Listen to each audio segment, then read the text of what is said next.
Hello my dear friends, ഇന്ന് ഞാനിവിടെ ഉണ്ടാക്കാൻ പോകുന്നത് ഗോതമ്പ് പൊടി കൊണ്ട് ഒരു ഈസി ബ്രേക്ക്ഫാസ്റ്റ് ആണ്. അപ്പോൾ അതിന് എന്തൊക്കെ ചേരുവ വേണമെന്ന് നമുക്ക് നോക്കാം. അതിന് ഞാനിവിടെ 1 കപ്പ് ഗോതമ്പ് പൊടി ഞാൻ എടുത്തിട്ടുണ്ട്, 1 കപ്പ്.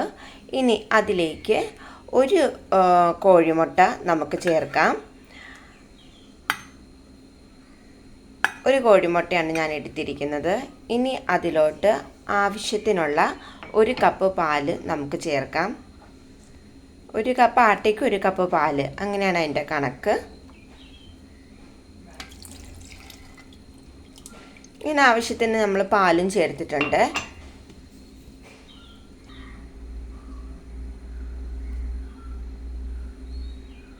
ഇനി അതിലോട്ട് നമുക്ക് ആവശ്യത്തിനുള്ള ഉപ്പും കൂടി ചേർക്കാം. ഇനി നമുക്കിതൊന്ന് അടിച്ചെടുക്കാം. അങ്ങനെ നല്ല ഫൈനായിട്ട് ഞാനിവിടെ അരച്ചെടുത്തിട്ടുണ്ട്. ഇനി അത് നമുക്കൊരു പാത്രത്തിലോട്ട് മാറ്റാം.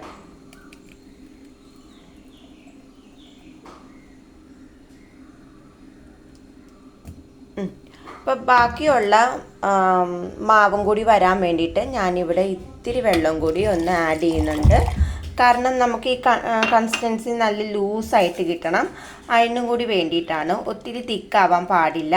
അതുകൊണ്ട് ബാക്കിയുള്ള മാവ് ആ പാത്രത്തിൽ ഇതുപോലെ പറ്റി പിടിച്ചിരിപ്പുണ്ടെങ്കിൽ നമുക്കത് ഇതുപോലെ തന്നെ ഒന്ന് കഴുകി ഒഴിക്കാവുന്നതാണ്. അങ്ങനെ പറ്റി പിടിച്ചിരിക്കുന്ന ജാറിൽ പറ്റി പിടിച്ചിരിക്കുന്ന ബാക്കിയുള്ള മാവ് ഇച്ചിരി വെള്ളം കൂടിയൊക്കെ ഒഴിച്ചിട്ട് ഞാൻ ഇതിലോട്ട് ആഡ് ചെയ്യുവാണ്.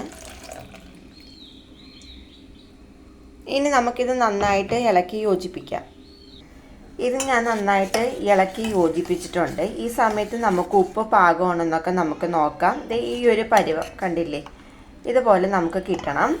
അതുപോലെ തന്നെ ഇച്ചിരി ലൂസായിക്കോട്ടെ.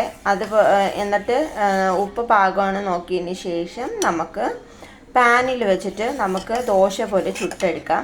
ഈ ദോശയ്ക്ക് നമ്മൾ സാധാരണ അരി കൊണ്ട് അരയ്ക്കുമ്പോഴത്തേക്കും നമുക്ക് ഇച്ചിരി കുറുകിയാണ്, ഇച്ചിരി കട്ടിയായിട്ടാണ് എടുക്കുന്നത്. ഇതുപോലെ നല്ല ലൂസായിട്ട് നമുക്ക് കിട്ടണം. അപ്പോൾ ഇനി നമുക്ക് പാൻ അടുപ്പത്ത് വയ്ക്കാം. അങ്ങനെ ഇവിടെ പാനൊക്കെ അത്യാവശ്യം ചൂടായിട്ടുണ്ട്. അതിലോട്ട് നമുക്ക് ഇച്ചിരി നെയ്യ് എടുത്തിട്ട് ഇതുപോലെ അങ്ങനെ സ്പ്രെഡ് ചെയ്ത് കൊടുക്കാം എല്ലായിടവും. അങ്ങനെ നെയ്യെല്ലാം പാനിൽ ചൂടായിട്ടുണ്ട്. അതിലോട്ട് നമുക്ക് ഇതുപോലെ തന്നെ തവി കൊണ്ട് ഇതുപോലെ തന്നെ കോരി ഒഴിക്കാം. എന്നിട്ട് നമുക്ക് എല്ലായിടത്തും ഒന്ന് ചുറ്റിച്ചെടുക്കാം. ദോശമാവ് നമ്മൾ ചുറ്റിച്ചെടുക്കും പോലെ ചുറ്റിച്ചെടുക്കാം. ഇതുപോലെ ഞാനിപ്പോൾ എല്ലായിടത്തും ഒന്ന് ചുറ്റിച്ചെടുത്തിട്ടുണ്ട്. ഇനി നമുക്കിതൊരു മൂടി കൊണ്ട് അടച്ച് വയ്ക്കാം. കണ്ടില്ലേ, ഈ ദോശ ഇതുപോലെ ഒരു സൈഡ് നല്ലപോലെ വെന്തിട്ടുണ്ട്. ഇനി ഇത് തിരിച്ചിട്ട് കൊടുക്കാം. നല്ല അടിപൊളിയായിട്ട് നമുക്ക് ദോശ കൺസിസ്റ്റൻസി നമുക്ക് കിട്ടും.